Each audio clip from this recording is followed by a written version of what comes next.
ভাবি অনেক এক্সাইটেড করে, শোনো মাটির ব্যাংকটা ভাঙছি, আর বাইন্দরের দুয়ারটার ভিতরে একটা বাঁশের খুঁড়ি আছে, এটার ভিতরে আর একটা ব্যাংক বানাইছি, দোনোটা খুললা বাইঙ্গা যা হয় তোমার দিয়া দেবো। একটা হেলিকপ্টার ছাড়া তুমি আসবা? তুমি মুসলিমের বউয়ের একটা ব্লুটুথ দেবর শোডাউন দেখাইতে হবে, জাতি এটা ছাড়া খায় না। হ্যাঁ, ভালো ভালো কথা জাতি খায় না, শোডাউন লাগবে, শোডাউন।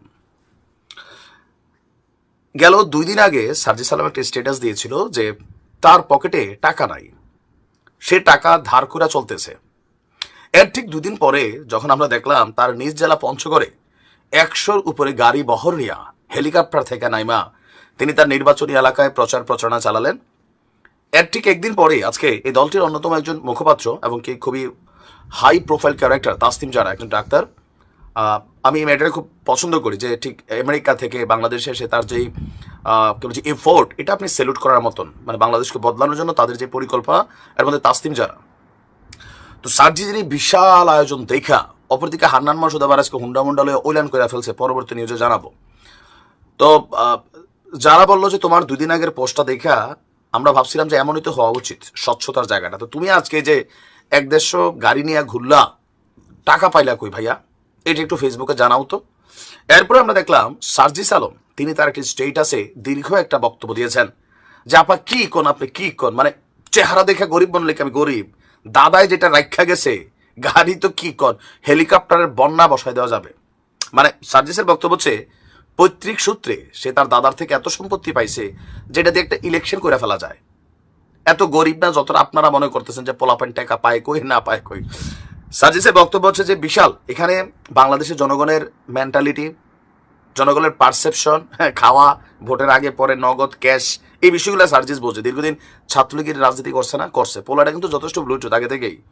ছাত্রলীগ যখন করছে আপনি দেখেন সার্জিস যেই লেভেলে গিয়ে বিট করে আসছে, যেই লেভেলে মন্ত্রী এমপি লেভেলে, এটা কিন্তু সবাই পারে নাই। সো জাতীয় নাগরিক পার্টির দায়িত্ব পাওয়ার পর সে কিন্তু এখন ওই লেভেলেই বিট করছে। তার এই মানে তাসনিম জারার এই প্রশ্নের জবাবে সার্জিস বলছে যে তার ফ্যামিলি যথেষ্ট সচ্ছল, আর এই 100 গাড়ির হিসাব সে দিছে শুভাকাঙ্ক্ষী। তা আমার থাকলে জানায় আর কি, 2-1টা হেলিকপ্টার দেশে খুব শখ, ফেসবুকে দেখি যে ঢাকা থেকে হেলিকপ্টারে চলে যায় অনেক প্রবাসী। তা আমার কেউ ডোনেশন করতে চাইলে লিখতে পারেন কমেন্টে।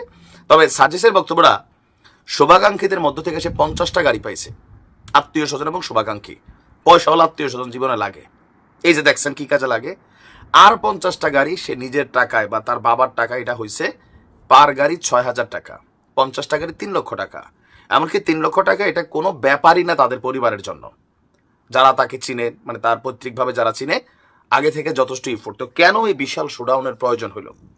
সার্জিসের বক্তব্য বাংলাদেশের মানুষের যে মনস্তাত্ত্বিক জগৎ, এখানে আপনি গরিব মিসকিন এগুলা মানে কর্মীরা পছন্দ করে না, জনগণ পছন্দ করে আপনি ক্ষমতাশালী, আপনি প্রভাবশালী, আপনি বিত্তবান। এটা সত্য, গরিবের পিছনে কেউ দৌড়ায় না, নেতার কাছে থাকতে হবে খাওয়ার জন্য। তো সার্জিসও এরকম মাঝে মাঝে হালকা হালকা আদার দিবে, এটা তার পারসেপশনে আছে। মানে বাংলাদেশকে চাইলে রাতারাতি যে পরিবর্তন করা যাবে না, এটা সার্জিস বোঝে যে এখানে শোডাউন দিতে হয়, বিত্ত বৈভব ক্ষমতা দেখাতে হয়, তাহলে জনগণ মনে করে নেতা আমার শক্তিশালী। দ্যাটস ওয়াই সেই কাজটা করছে। এখানে ভুলভাল সে কোনো কিছু মনে করে নাই। বিএনপির প্রশ্ন ছিল যারা ইলেকশন ক্যাম্পেইনে দলের নিবন্ধন পাওয়ার আগেই 100 গাড়ি দিয়ে শোডাউন করে, এরা ক্ষমতায় গেলে কি করবে আমরা জানি।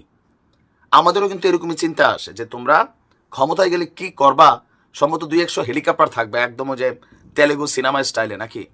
যাই হোক, সার্জিস তার এই 100 গাড়ি শোডাউনের ব্যাখ্যা দিয়েছে, আপনার কাছে বিশ্বাস হইলে হয়েছে, না হইলে নাই।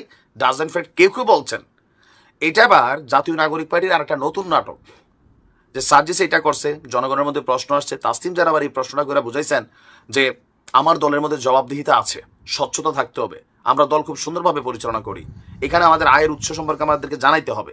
দ্যাটস ওয়াই তাসনিম যারা ফেসবুকে বিষয়টা লেখছেন, সার্জিসের ইনবক্সে প্রশ্ন না কইরা। মানে রাজনীতি কে যে কার সাথে করতেছে সেটাই বুঝতেছি না। ভালো থাকুন।